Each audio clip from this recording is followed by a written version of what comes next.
बिस्मिल्लाहिर्रहमानिर्रहीम। अस्सलाम वालेकुम व्यूअर्स, मैं हूं हैदर हयात खान। आज काफी दिलचस्प समाअत हुई है जी सुप्रीम कोर्ट में पाकिस्तान तहरीक इंसाफ का जो बल्ले का इंतखाबी निशान के हवाले से केस था। पेशावर हाई कोर्ट ने पाकिस्तान तहरीक इंसाफ को बल्ले का इंतखाबी निशान दिया। इलेक्शन कमीशन का फैसला कलअदम करार दिया और उस फैसले के खिलाफ इलेक्शन कमीशन ऑफ पाकिस्तान ने सुप्रीम कोर्ट से रुजू किया और आज उसके ऊपर काफी समाअत हुई, काफी गर्मा गर्म समाअत हुई। दौरान समाअत बैरिस्टर गौहर अली खान जब सामने आए तो चीफ जस्टिस ने उनसे पूछा कि भैया आप किस कैपेसिटी में आकर बात कर रहे हैं, तो उन्होंने बताया जी कि मैं तो अदालत की मुआवरत कर रहा हूं। चीफ जस्टिस साहब ने पूछा कि आप पेशावर क्या करने गए थे, उन्होंने कहा जी कि हम शॉपिंग करने नहीं गए थे, हम वहां पर इलेक्शंस करवाने गए थे। बहरहाल अब कल तक समाअत मुलतवी हुई है और कल सुबह 10 बजे एक मरतबा फिर समाअत का आगाज होगा। कल 13 तारीख है और कल आखिरी दिन है टिकट्स की सबमिशन का। कल अगर समाअत देर तक चलती है तो पाकिस्तान तहरीक इंसाफ के लिए बहुत मुश्किल होगा। इनकेस इलेक्शन कमीशन की अपील जो है वो खारिज भी हो जाती है, तहरीक इंसाफ बल्ले का इंतखाबी निशान लेने में कामयाब भी हो जाती है सुप्रीम कोर्ट से एक मरतबा फिर, तो भी पाकिस्तान तहरीक इंसाफ के पास टाइम बहुत कम है। और अभी तक पंजाब में खास तौर पे टिकट्स का अनाउंसमेंट बिल्कुल नहीं हुई है। कुछ खबरें सोशल मीडिया पर गर्दिश कर रही है मुख्तलिफ हल्कों के हवाले से। कराची के कुछ हल्के हैं जहां पर टिकट्स खासतौर पर कौमी असम्बली के हल्के हैं जिनमें पाकिस्तान तहरीक इंसाफ के उम्मीदवारों की अनाउंसमेंट के हवाले से कुछ खबरें चल रही हैं। फिर खैबर पख्तूनख्वा से पाकिस्तान तहरीक इंसाफ ने कुछ हल्कों में टिकट्स जारी किए हैं, लेकिन पंजाब का जो मेजर हल्के हैं वहां पर अभी तक टिकट्स जारी नहीं हुए। आज की जो इत्तलात है उसके मुताबिक सब्तैन खान साहब जो स्पीकर हैं पंजाब असम्बली के, उन्होंने इलेक्शन ना लड़ने का ऐलान किया और उन्होंने अपने कागजात वापस ले लिए हैं। और उसकी वजह ये बताई जा रही है कि पाकिस्तान तहरीक इंसाफ ने सब्तैन खान साहब के मुकाबले में अपने उम्मीदवार का ऐलान कर दिया है, या सब्तैन खान साहब ने इसको जज कर लिया पाकिस्तान तहरीक इंसाफ उनके खिलाफ अपना उम्मीदवार मैदान में उतारेगी, लिहाजा सब्तैन खान साहब अब इलेक्शन कंटेस्ट नहीं कर रहे। सब्तैन खान साहब जो हैं वो 2018 में चीफ मिनिस्टरशिप की दौड़ में बहुत अहम उनका जो है वो नाम था कि सब्तैन खान साहब चीफ मिनिस्टर हो सकते हैं। बाद उनको पंजाब असम्बली का स्पीकर बनाया गया जब परवेज इलाही साहब चीफ मिनिस्टर पंजाब बने। उससे पहले सब्तैन खान साहब जो है वो प्रोविंशियल मिनिस्टर के तौर पर काम करते रहे और अभी इस वक्त currently he is the speaker of Punjab assembly.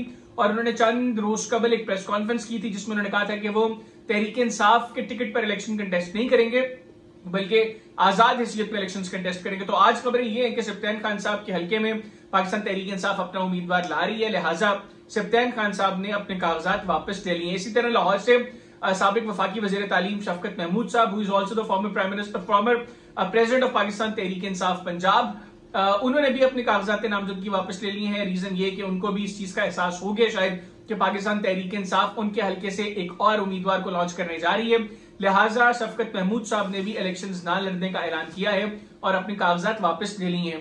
चंद हल्के जिनके हवाले से कुछ खबरें आ रही हैं, खासतौर पर ननकाना साहब से ये खबरें हैं कि वहां पर ब्रिगेडियर रिटायर्ड एजाज शाह साहब को पाकिस्तान तहरीक इंसाफ ने टिकट दिया है। Is the former home minister of Pakistan, federal home minister थे वो। उसके अलावा शेखुपुरा से इत्तलात थे कि वहां पर पाकिस्तान तहरीक इंसाफ ने अली असगर मंडा साहब को एक हल्के से टिकट दिया है, एक हल्के से खुर्रम मुनव्वर मंच साहब को टिकट मिला है, एक हल्के से ब्रिगेडियर रिटायर्ड राहत अमानुल्लाह साहब को टिकट मिला है और एक हल्के से मियां अली बशीर एडवोकेट जो है फॉर्मर जनरल सेक्रेटरी हैं डिस्ट्रिक्ट बार एसोसिएशन शेखुपुरा के, उनको टिकट दिया गया है। तो ये अभी हतमी खबरें नहीं है, ये वो खबरें हैं जो मुख्तलिफ सोशल मीडिया प्लेटफॉर्म्स पर गर्दिश कर रही हैं और बहुत से ऐसे हल्के हैं जहां पर पाकिस्तान तहरीक इंसाफ के टिकट पर इलेक्ट होने वाले 2018 के जो मेंबर्स हैं वो भी क्लियर नहीं है कि आइंदा इंतखाबात के लिए उनको टिकट्स मिलेंगे या नहीं मिलेंगे। कुछ लोगों ने पार्टी ने कुछ लोगों से कांटेक्ट किया है और उनको सिग्नल दिया है कि आप अपने हल्के में कैंपेन का आगाज करें और आपको टिकट्स के हवाले से फाइनलाइज कर दिया गया है। और कुछ हल्के जो है वो अभी वहां पर अभी भी मामला वैसे ही चल रहे हैं और अभी तक चीजें क्लियर नहीं। और इसमें मैंने जिस तरह पहले भी बताया कि बहुत से ऐसे हल्के भी हैं जहां पर पाकिस्तान तहरीक इंसाफ के टिकट पर कामयाब होने वाले 2018 के भी जो कैंडिडेट्स थे, जो 2018 में कामयाब हुए थे, जो मेंबर बने मुख्तलिफ प्रोविंशियल या नेशनल असेंबलीज के, वो भी अभी तक श्योर नहीं है कि उनको आइंदा इंतखाबात के लिए टिकट मिलेगा कि नहीं। और इनमें वो उम्मीदवार भी शामिल हैं जो सारे टाइम के अंदर, सारे मुश्किल वक्त के अंदर भी पाकिस्तान तहरीक इंसाफ के साथ खड़े रहे। तो ये जो सिचुएशन है जी टिकट्स की, और कुछ लोग, मैंने बल्कि एक फॉर्मर एमएनए से पूछा कि भाईजान आप कब टिकट्स अनाउंस करेंगे, उन्होंने कहा जी कि हमारी बल्ला जो है वो बचेगा तो फिर ही हम टिकट्स अनाउंस करेंगे। और उन्होंने कहा जी कि अभी चांसेस हैं कि आइंदा कुछ घंटों के अंदर पाकिस्तान तहरीक इंसाफ टिकट्स अनाउंस कर देगी। बहरहाल देखते हैं कि पाकिस्तान तहरीक इंसाफ आइंदा कुछ घंटों में अपने टिकट्स का ऐलान करती है या नहीं। दूसरी जानब यह कि एक मतलब फिर पाकिस्तान तहरीक इंसाफ के टिकट्स के हवाले से पैसे का बड़ा बेहतरीन इस्तेमाल हुआ है। बहुत से लोगों ने पैसे लिए, खास तौर पर सेंट्रल पंजाब के अंदर एक फॉर्मर जो एक बड़े इंस्टीट्यूशन के साथ ताल्लुक रखने वाले शख्स हैं, जो बड़े स्ट्रॉन्ग माने जा रहे थे पाकिस्तान तहरीक इंसाफ के टिकट्स के हवाले से, और उन्होंने पहले मखसूस नशिस्तों के हवाले से कुछ लोगों से पैसों का तकाजा किया, कुछ लोगों से चेक्स लिए, बाद में उनके नाम शामिल नहीं हुए तो उनको चेक बहरहाल वापस कर दिए। फिर इन टिकट्स के लिए जो अभी चंद घंटों में जिनका ऐलान मुतवक्के है, उनके हवाले से कुछ लोगों से उन्होंने पैसे लिए, कुछ से कमिटमेंट की कि आपको टिकट मिलेगा तो इतने पैसे आपने हमें देने। तो जो तहरीक इंसाफ का 2023 का इंतखाबात में जब 2023 में अनाउंस हुए थे पंजाब में, उस वक्त तहरीक इंसाफ को लेकर ये जो खबरें चल रही थी कि करोड़ों रुपए के टिकट्स बिक रहे हैं, वही सिलसिला एक मरतबा फिर अभी शुरू हो चुका है। और अभी खैर अब तो खैर शुरू किया होना, अब तो खत्म होने के करीब है, लेकिन पाकिस्तान तहरीक इंसाफ के टिकट्स के हवाले से अभी भी पैसों का बड़ा इस्तेमाल हुआ है। और पहले करोड़ों की चीजें थी, अब लाखों में टिकट्स के हवाले से जो है वो बातें हुई हैं। गो के मखसूस नशिस्तें जो हैं उनमें अभी भी करोड़ों रुपए का जो है वो अमल दखल रहा है इन इंतखाबात में भी। और जिनको पहले 10 नंबर चाहिए थे उनसे इत्तलात के मुताबिक करोड़ों रुपए का तकाजा किया गया है, और कुछ लोगों से चेक्स लेकर फिर उनको वापस भी किए गए हैं। और कुछ लोगों से पैसे लिए कि हम आपका नाम भेज रहे हैं टॉप 3 कैंडिडेट्स के अंदर, किसी से 10 लाख लिए, किसी से 5 लाख लिए, किसी से 15 लाख लिए, और बाद में उनसे कह दिया जी कि अब अगर आगे आपको टिकट मिलेगा तो फिर हम आपसे मजीद इतने रुपए लेंगे, जिसमें 50 लाख से लेकर 1 करोड़ रुपए तक का तकाजा किया जा रही है। मैं सेंट्रल पंजाब बिलखसूस लाहौर और इसके आउटस्कर्ट्स के जो डिस्ट्रिक्ट्स हैं उनकी मैं बात कर रहा हूं। तो पाकिस्तान तहरीक इंसाफ ने माजी से कुछ सीखा नहीं है। केपीके के हवाले से जो कुछ खबरें आ रही हैं, जो वहां पर टिकट्स की अनाउंसमेंट हो रही है, वहां पर काफी रेजिस्टेंस का भी सामना करना पड़ा है पाकिस्तान तहरीक इंसाफ की लीडरशिप को, क्योंकि बहुत से ऐसे लोगों को इत्तलात के मुताबिक टिकट्स दिए गए हैं जो पब्लिकली तहरीक इंसाफ के अंदर इतने पॉपुलर नहीं है।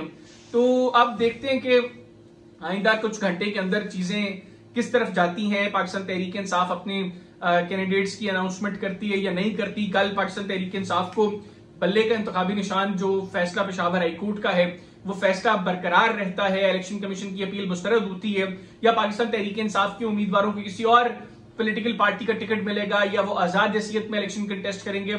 अगर आजाद हैसियत में इलेक्शन कंटेस्ट करेंगे तो क्या स्टेटस होगा उनका, मतलब किस टिकट क्या तमाम लोगों को एक टिकट मिल पाएगा, पार्टी किस तरीके से लोगों को अपने वोटर्स को बताएगी कि पाकिस्तान तहरीक इंसाफ ने इनको टिकट दिया। तो ये बड़ा क्रूशल टाइम है पाकिस्तान तहरीक इंसाफ के लिए। कुछ घंटे बाकी हैं टिकट्स की सबमिशन में, और सो फार क्लैरिटी नहीं है कि कौन कैंडिडेट होगा। इवन जो कैंडिडेट्स हलकों के अंदर हैं वो भी श्योर नहीं है कि हमें पार्टी टिकट देगी या नहीं देगी, और हमारा मुस्तकबिल क्या होगा। और पार्टी के किसी ने लीडरशिप भी बहरहाल श्योर नहीं है कि हम बल्ले का इंतखाबी निशान जो पेशावर हाईकोर्ट का फैसला है उसको सुप्रीम कोर्ट में भी बरकरार रखवा पाएंगे, या पाकिस्तान तहरीक इंसाफ को एक मरतबा फिर बल्ले के इंतखाबी निशान से हाथ धोना पड़ेगा। कल चीजें मजीद क्लियर हो जाएंगी, और आइंदा कुछ घंटों के अंदर जो इत्तलात हैं कि पाकिस्तान तहरीक इंसाफ टिकट्स का ऐलान कर देगी। तो देखते हैं कि किसके पास टिकट जाता है, कौन होगा पाकिस्तान तहरीक इंसाफ का उम्मीदवार। और पाकिस्तान तहरीक इंसाफ की जब लिस्ट आउट होंगी तो ये भी पता चलेगा कि तहरीक इंसाफ ने उन लोगों को एडजस्ट किया है जो पार्टी के मुश्किल वक्त में पार्टी के साथ खड़े रही, या एक मरतबा फिर पैसाबाजी ले गया और पाकिस्तान तहरीक इंसाफ का जो हकीकी वर्कर था वो खान साहब की एब्सेंस में खान साहब की मौजूदगी की तरह मार खा गया। इजाजत दीजिए, अल्लाह हाफिज।